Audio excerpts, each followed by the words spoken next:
Yeah, welcome back to the channel, buddy, and I hope you're doing fine. So, there is another survey going on right now for the last event, Harvest of Ghosts. I'm literally doing this right now on the last day of the event.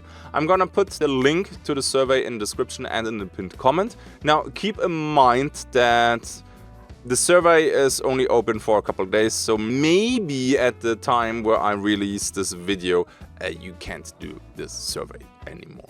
And with that, I would say we have a look at the questions. Alright, and I would say we get to start at Hunt Showdown 1896 Harvest of Ghosts survey number 2 introduction. Welcome to the Crytek Hunt Showdown 1896 survey.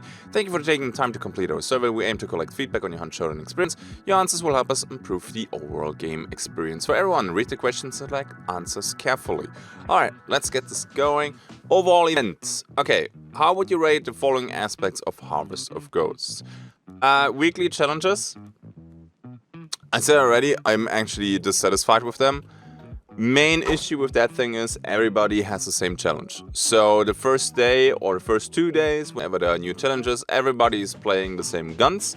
And it gets rather frustrating because the bio gets flooded with the same guns over and over again. So the weekly challenges, first of all, not everybody should have the same one. And second, they should be challenges. Playing a Mosin or a Crowning King is not really a challenge. So if you really want to do this, then put it like shotguns. We had this, so I'm not saying it's always bad. But whenever it's gun specific, you can feel it the first day. Everybody's playing Crowning Kings, everybody's playing Mosins, and it's honestly kind of annoying for me personally. Hunters in the Battle Pass, honestly, I'm rather neutral with the Harvest of Ghosts. Now, keep in mind, Harvest of Ghosts does not include Ghostface.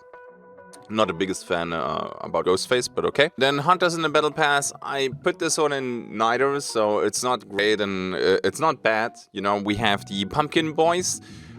The Pumpkin Boys are already going a little bit in a goofy direction that I personally think are kind of weird and not really fitting the game. Sure, we have a few goofy skins already in the game, like the redneck and stuff like that, but that is for me kind of fine. And the Halloween skins, they will be here also during Easter, and then running around with pumpkins on your head feels kind of awkward. I like the one that you get in the middle though.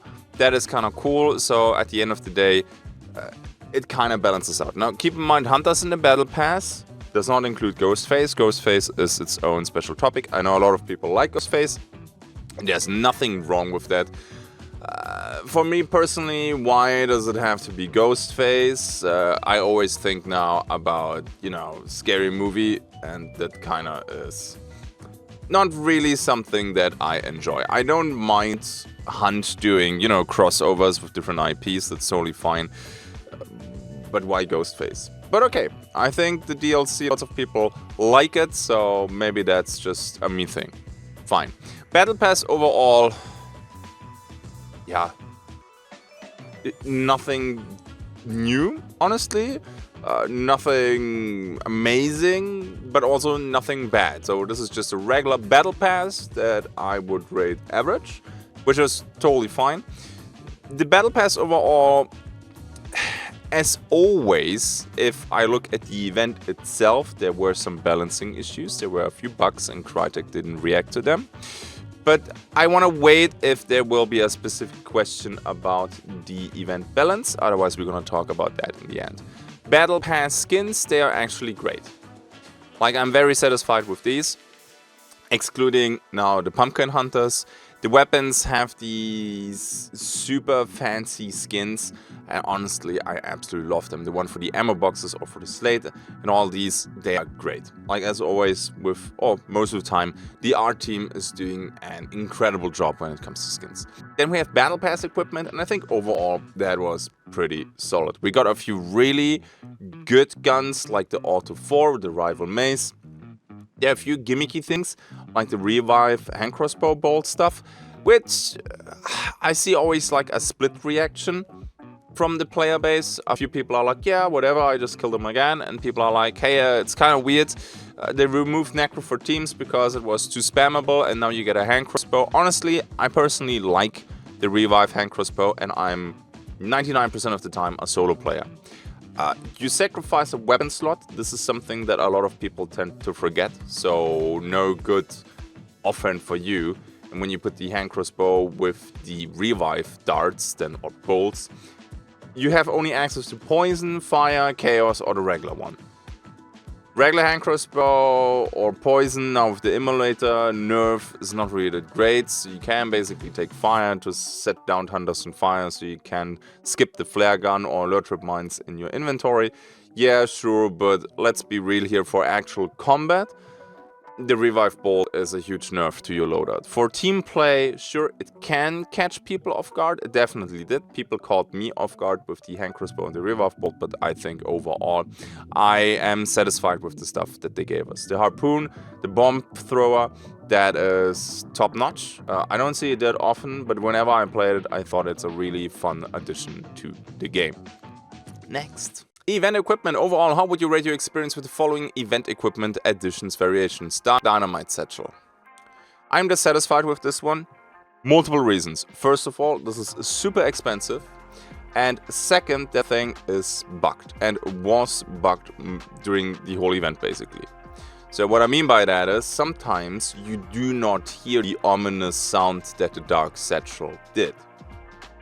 And I don't want to say people exploited that, but sometimes people place that at extractions, and yes, I did that too, just to see, you know, does it work or not.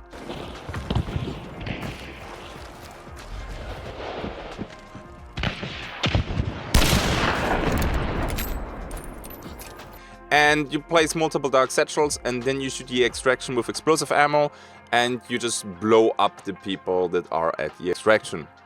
And since the dark satchel is absolutely quiet, or can be basically silence, yeah, there's not really out of place around that. You can take vigilant, of course, but yeah. That thing was just not working, and there was no hotfix for that during the event, which was kind of sad. Or maybe they did it at the end, the last couple of days. I did not play a lot of hunts the last week, so if there was a hotfix, then my bad. But if there was a hotfix like in the last week, then kind of, yeah. So too expensive for what it does, and on top of that, it was buggy. Hand crossbow, revive bolt, I'm actually satisfied with that. I'm a solo player, I said this already with the first question. I'm happy about this, a lot of people are not. I think it's a cool addition. You sacrifice your loadout strength to be a better team player and to have something fancy. I still find it awkward that they remove Necromancer from team play, that you get it like only once and you cannot spam it anymore. And then you have the hand crossbow and you can like chain revive. So I don't mind it, so because you need a line of sight, you sacrifice your loadout and stuff like that. There are drawbacks, and normal Necromancer, not that many drawbacks, okay? Then the bomb launcher, very satisfied with this one. So first of all, I absolutely love these crazy weapons that are a little bit, you know, not the regular normal stuff. We got the harpoon with this, you can play it with the wax frag charges. Nice, nothing more to say to this. The Maynard Dum-Dum ammo, you will hate me for this, I'm very satisfied for that, but that is also crazy strong. I have gameplay where I play the Maynard Dum-Dum like a shotgun. I hipfire people into the torso and they basically bleed out the next second and they die. Now, I love that, but I do understand that some people will have balance concerns, which is totally fine. And people want the Dum-Dum ammo removed from the Maynard sniper. And I honestly think you can't do that, because the only reason to play the Maynard is Dum-Dum. Because everything else you just take, or most of the time, you just take a Sparks. Or you go then basically Springfield Marksman. So yeah, that is crazy strong close range, but then you play a sniper scope close range, which is, yeah, not that great. And when a target is like at 40-50 meters, the damage drops off significantly. And it's not that strong anymore then. But yeah, if you can handle that in Bounty Clash, a little bit close range, and when you feel a little bit, yeah, adventurous, and you want to gamble with the hip fire, that thing can absolutely ruin your day. But then, yeah, Nitro can do that too with shredder rounds, but the different price tag category, I would say. So Maynard Sniper, I love it that they actually have a different category for the ammo and the sniper itself, but I enjoy this gun. I would understand though if they nerf this in some way or the other, but this is just how I feel, and I think it's legit to have fun with something, although it might be a little bit too strong. Rival 78 Mace, very satisfied with this one. The short shotguns in general, or yeah, very satisfied I would say. The short shotguns, can't talk anymore. With the balance change recently, that they're more consistent, they actually get shit done. They do. Before they were like RNG slots and it was just super unreliable. And finally you can play Quartermaster loadouts and having a short shotgun feels like something you can push with. Before it was always like, it felt like a coin toss, right? A coin flip. Sometimes people just didn't die. It's the same with the Auto 4 Shorty. I'm gonna put this one on satisfied or not very satisfied because it's too cheap for what it does. Full size Crowning King I think is 500 bucks and the Auto 4 is 300. I think a price increase for the Auto 4 is necessary. However, as always, balancing by price should always be your last resort, because some people who have a lot of money, they don't care about this, and you only hit people who struggle with money in the game anyway. Okay, then bomb lance, launcher, harpoon ammo. Satisfied with this one. It's crazy strong. I killed people with the bomb launcher and the harpoon ammo from crazy far away. The damage is nuts. One thing that I would like to see for the bomb lancer and for the bomb lance and the bomb launcher, let the reload perk for crossbows work with the bomb lance as well. Give it a try, just for a patch or two. If it's really OP, then sure, get rid of it, but honestly, I think we can argue that nobody would say a bomb lance or a bomb launcher is the meta right now or OP. So having the reload trade from the crossbow affect the bomb launcher, I think we could give this a try.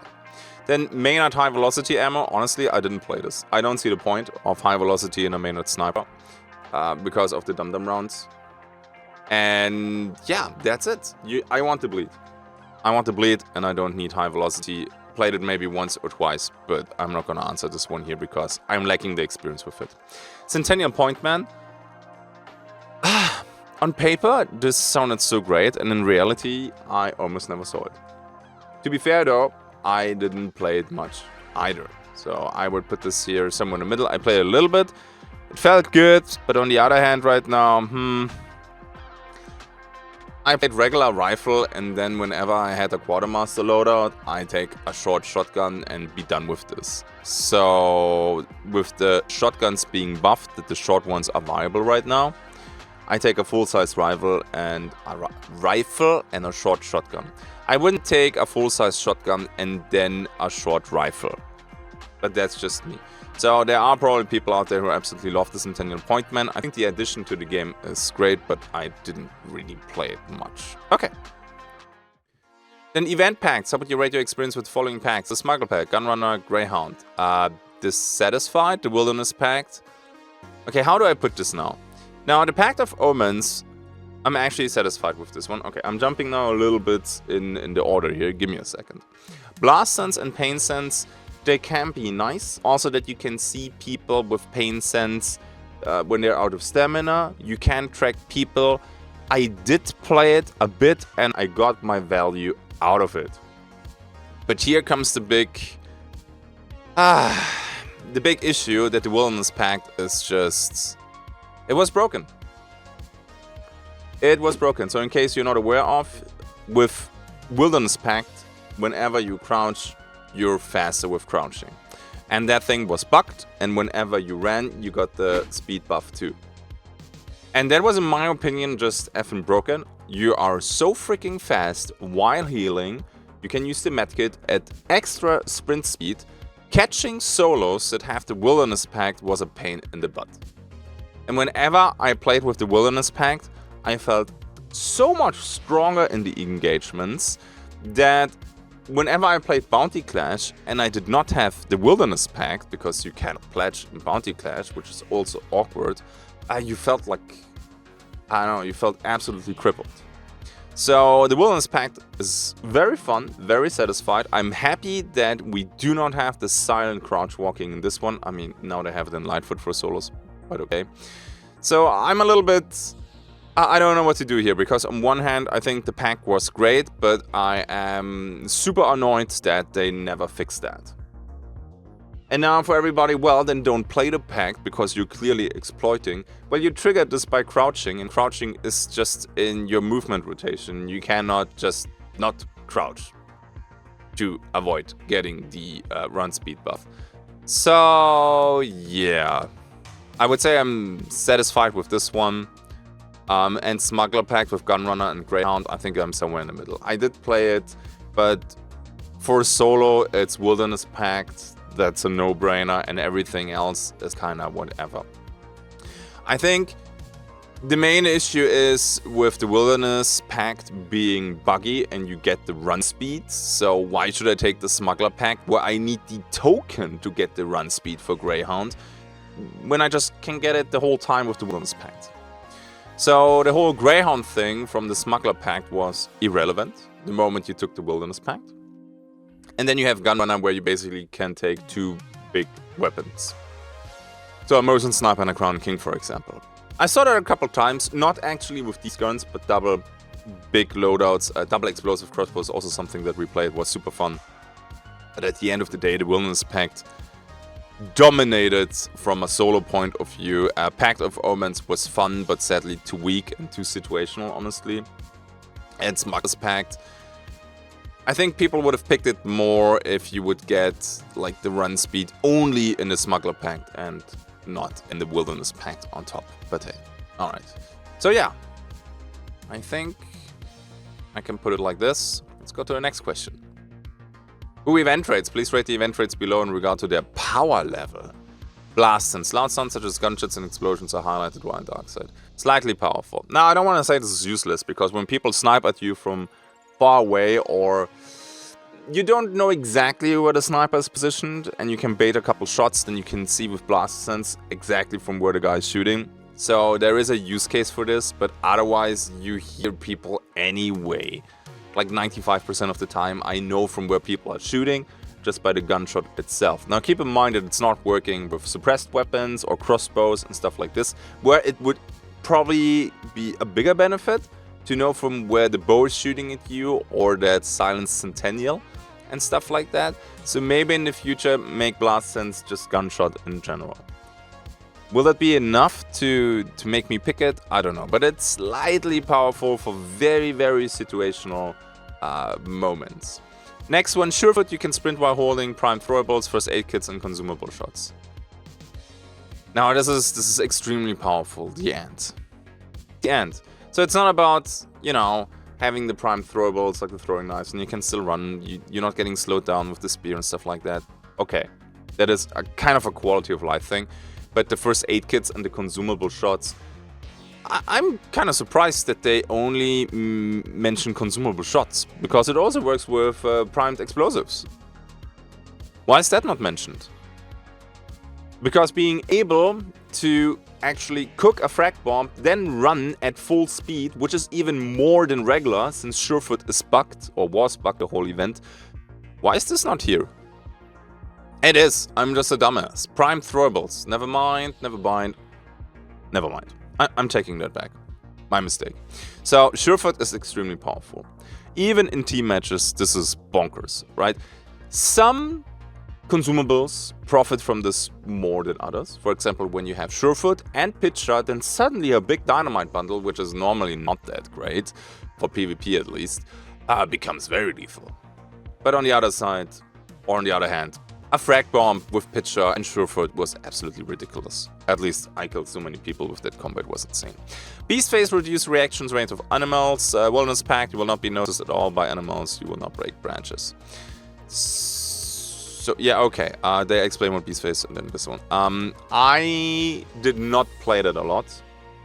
So for me, this is somewhat powerful. But I imagine a lot of people will go with this one, with very powerful. However, very often an experienced player knows all the spawns for crows, the kennels, the horses, the ducks and everything.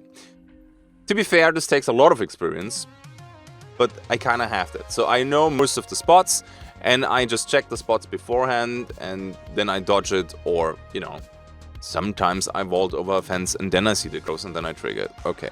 But it is very strong. You zoom like crazy when you have Shadow and Beast Face, and you can literally ignore everything with, well, except the bosses. Yeah, it is powerful. Would I go very powerful? Probably. So I would personally set it somewhere here. I think the less experience you have in the game, and this is not me trying to throw any shade, the more it shifts towards here, and the more experienced you are, the more it shifts towards the left. But very good trade, for sure. Gunrunner allows 2 large slot weapons on your hunter and applies Quartermaster. This is somewhat powerful, yes. Normally, a regular Quartermaster lets you build already fun loadouts, and with the buff of the short shotguns, the gap between the full-size shotguns and short shotguns is not that big anymore. And since we have now the rival mace, you don't even need the rival trauma to have blunt damage against emulators. Yeah, it can be really fun. I didn't see a lot of double aftermaths or aftermath nitros, to be completely honest. It's not something that I feared at the beginning of the event. And I think that was okay. That was a balanced rate, more or less. I saw a lot of people take Gunrunner, use regular loadouts, and then basically make money by taking the primary weapons from the guys that they killed and drop their, I don't know, their Pacts pistol, their officer, and extract with an extra Mosin. So there were some use cases where the trade was actually pretty fun. Pain Sense, you can see nearby bleeding, poison, da-da-da-da. Effect is visible when low on stamina. This is slightly powerful. I had my moments with this where I hunted people, or where I hunt people, and I could track them by them not running a stamina shot. Keep in mind that this applies to melee stamina, and it applies also to your running stamina.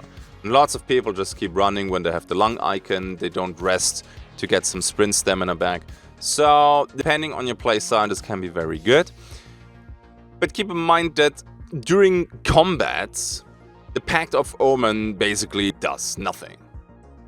Because the most important thing is bleeding, poisoned, or burning, and Pain Sense is doing this already without the event trait. So Pact of Omen, to make it an event trait, is only when they're low on stamina. And I think it was useful, and it can be useful, but was it extremely powerful, and this is the reason why I need the Pact of Omen? No. Okay, then Greyhound, sprint full speed for a longer duration, Smuggler Pact, sprint faster while carrying a bounty. The only reason why I go here with slightly powerful is because they never patched Surefoot, and you basically got that run speed just by going the Wilderness Pact. Which is a shame. Because since they never addressed the run speeds bug/exploit from the Wilderness Pact, Greyhound from the Smuggler Pact was basically worthless. Which is a shame. So a few things can definitely shift, one to the left, one to the right. But I think with what I see right here, I'm happy for now. Let's jump to the next question. Bounty Clash, how would you rate your overall Bounty Clash experience? Surprisingly enough, I'm satisfied with this. I made already a video a few days and weeks ago. Was Bounty Clash a mistake? Where I go into a little bit more detail. I think Bounty Clash is cool. They made a few... there's room for improvement, let's put it that way. The first thing would be... the token itself needs to give you a little bit more. Right now you get between 150 and 190 bucks for extracting the token, which is an absolute joke.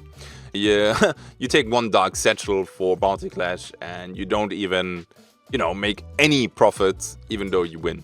Now you have to be super careful to make the token not too much money, because when you get too much, then it's kind of weird too. Why? Because with Vulture and Witness you can find bodies and you loot 100 bucks with full tools and consumables for each player that you find. So sometimes I got between 600 and 900 bucks during a match. And then I get a big token on top and suddenly I make like 2k in 10 minutes. Which is of course not that great. If you don't play with Vulture, if you don't play with Witness, then Bounty Class is just... yeah, you ruin your economy. You lose so much money as the average player. Sure, there will be people that win every round and they don't care, but overall experience, I think it's safe to say that a lot of people lose money with Bounty Clash. So there needs to be an adjustment for that, but not too much. And on top of that, let us please, for the love of God, pledge in Bounty Clash. It was insanely annoying that I had to go bounty hunt, pledge over there, and then go back to Bounty Clash. What I did a couple times is I joined Bounty Hunt, went to the next supply point and extracted. Which is kinda lame, because the people who wanna play Bounty Hunt, they kinda get the feeling that the server is a little bit, you know, empty. Because I'm definitely not the only one who did that.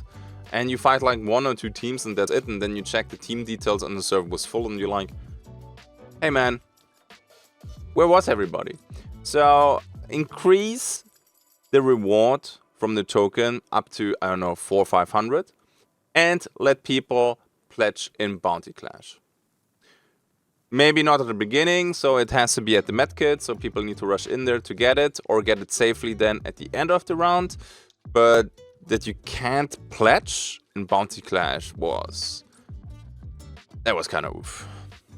Okay, before we go into this, one more thing. Overall, I think Bounty Clash should come and stay, because whenever Bounty Hunt is kind of annoying and becomes a running simulator, sprinkling in a few Bounty Clash matches is absolutely great. I don't think that Hunt Showdown is Bounty Clash. Bounty Clash is more like the Call of Duty thing, from a pace at least, that's how it feels. But again, sometimes you want that. Sometimes you don't have a lot of time, and sometimes you just want to be a cowboy and go bang, bang, bang. And you don't want all the hunting part. I get it.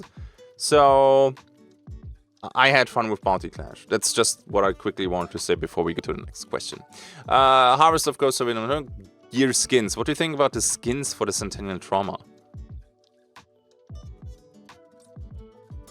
Really? That's in a survey? That's important? I mean, okay, Centennial Trauma, that one, I like it a lot. That is a great skin with the skull there, it's great. The Drilling Shorty, that one, I like it a lot. Centennial Shorty Silencer, I like it a lot. To be fair though, now I like it and I like it. And I like this one a lot. Why? Because this is actually something new.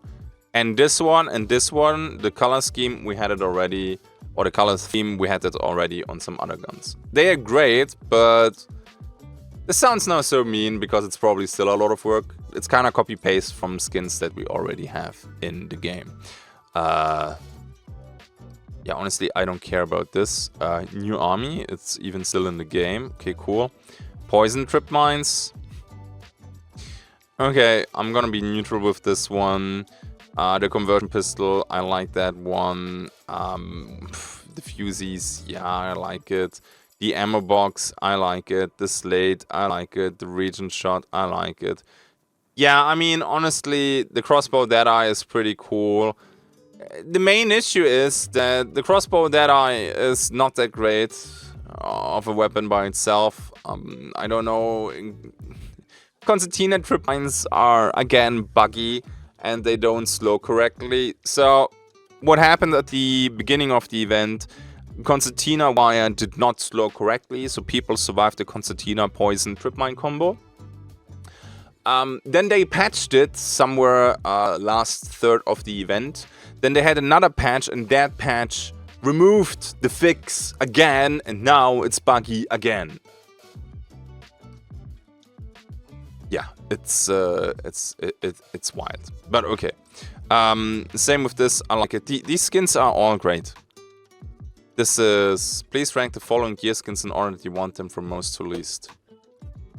Excuse me, this is so fucking whatever. Bro, what? Why is this important? I mean, there were so many issues with this event and some other stuff, but now I need to rank them? I don't care about this. Okay. What? So as you can see, I did not check the survey beforehand. I freestyled this. Most of the time I freestyle this because honestly, I want to give you an honest reaction to it and not something scripted. Bro, what is this? And now is there... Oh, okay. Never mind, Mike. Try it first, then rage. Okay, I'm gonna skip this because this is kind of whatever, if I'm honest with you. Okay. Sending trauma, ammo box, short silencer, drilling, crossbow. Now, I'm just rating the skins, not how much I actually play the guns, because it was not the question. Why is this so important? This is confusing me greatly. Okay, so anyway, honestly, I don't see a lot of point in this. And, alright. Okay. Next one. What do you think about the design for Harvest Dusk? I dislike it. I'm not a fan of this goofy stuff. During Halloween it fits, and I said already plenty of times, then during Easter it doesn't. Yes, we do have a few goofy skins already in the game, like the redneck, but I think they are not bound to seasons. But there's the coal bearer. I mean, no offense, but the coal bearer does not look like Santa at all. He doesn't have the red cape. The only thing that he has is like the beard, and that's it. And that's why people call him Santa. They only call him Santa because he got released during the Christmas time. Otherwise, people would probably not even have the link to Santa Claus or whatever. So that does not fly in my opinion. So I'm actually not happy with this one. Which is a shame, because a lot of work went into this, and as standalone, it looks nice. I just think that the pumpkin stuff will be annoying, for me at least, in half a year. The Night Mother, like it a lot, looks great. Then Bloody Red Hood, I like it. Which now a few people will be like, well, you're okay with Red Riding Hood, which is clearly, you know, out of a story for kids, but then pumpkin is an issue for you. Yeah, see? Different people, different opinions, point of views. I like these two. They're really cool. And you kind of badass when you play these skins, because that red from the Bloody Red Hood, you see this from so freaking far away. But I think they're cool. Harvest Day, not a fan. The Skull Taker, I like it. That's a good one. Kendoka, I'm kind of neutral. Ghostface. Yep, I just like this one. Not a fan of that, mostly because I have the association with scary movie and not anything horror related to it. I know a lot of people like it, so have fun with that, totally fine. And I don't think I mind any crossover IPs in the future, but please consider them to fit a little bit better. This will be a wild comment section, I can see that already. What do you think of design for Peppy Redneck? I like it a lot. Harvest Midnight, I dislike that one.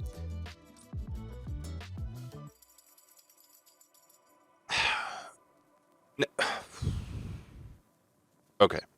I mean, I think I kind of get why they do this. So they say, okay, people want more the OG skins compared to the... No, you go down here.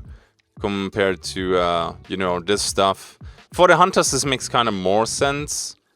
Because there is definitely a huge difference between the Skull Taker, for example, compared to these four down here. But okay. Right here, I kind of understand it a little bit more compared to the weapons. Okay, so I'm done with this too. Let's jump to the next one. This is a pretty long server, is it not? But okay, Hunt Experience. Which platform do you play on? I play this on Steam. How many hours? I have over 8,000. Probably close to 9K. Thank you for submitting your responses. Okay, cool. So I would say there's one more thing that we need to talk about, and then I'm done with this video. Okay, so before we end this video, let's talk a little bit about the event and some overall complications with Crytek right now. So the number one issue that I have with the game is the slow reaction speed to a few things that are, in my opinion, breaking the game. For example, stuff is just not working the way it's supposed to work, like Surefoot and other stuff, and they just roll with it. This is something that I don't understand. This is something that I don't understand why this is not hotfixed. It's the same with the bugs in the user interface. It's exactly the same thing, that you get stuck sometimes, that you can't scroll, and then we wait weeks for a hotfix is wild. Or it doesn't get addressed at all when it comes to the event perks. I do understand it, that something is just not to my liking, but it's working as intended. For example, Blazeborn last year, which was absolutely not fun for me to play at all, okay? But it was working as intended. If that's a good thing or not, different question. But now they're not even addressing stuff that is broken, in my opinion, and does impact the game quite a bit. So that's weird. Like the Dark Satchel being silenced for people, having the run speed basically making the Greyhound Pact useless was kinda weird. You could have disabled the run speed buff from, or the crouch run speed from Surefoot, and Surefoot would still be a really good pact. And nothing happened. I know that they have currently a lot on their plate, but that was honestly kind of disappointing. The whole event otherwise was okay. I'm happy that we got another map back. We got the Bajou Stillwater back. We will get Lost in Delta back in December, as far as I know. They confirmed this already on Reddit and some other platforms, so this is cool. Because, of course, map fatigue is a thing, and it kicks in, and it gets annoying. I think once we have Lawson back, nice. So that will be cool. I'm looking forward to 2.2, which will be at one point in December. But yeah, I think I still want to do the overall state of the game video. I'm writing the script for this now, the talking points, but so much shifts in the game that it's a little bit difficult sometimes. Okay, enough talking though. Please, in the future, try to react to the stuff that is not working. That you don't want to rebalance stuff during event, I get that, but that you don't address the stuff that is broken, that was honestly a little bit disappointing. And was a little bit rough to play at the end of the event. Okay, that's it. That's the feedback video for Harvest of Ghosts. And with that, I wish you a happy day. Then as always, the like begging at the end. Sadly, it's working, and a few people actually appreciated me mentioning, hey, don't forget to like the video. So if you like these feedback videos, I think they're kind of fun. They're a little bit long sometimes, but what you're gonna do, drop that little like in there. As always, big shout out to my patrons. Thank you for being such a pillar of the community and sending all the support my way, which is absolutely fantastic. Coffee time is gonna be next Saturday because I did not have any time this weekend, sadly, due to some technical issues with Stalker 2 postponing my editing cycle a little bit, which was pretty annoying. Okay, have a good day, everybody. Thank you for watching. What are your thoughts about Harvest of Ghosts? Let me know in the comment section below. But if you can, try to stay civil. I see you in the next one. Until then, have a good day and bye-bye.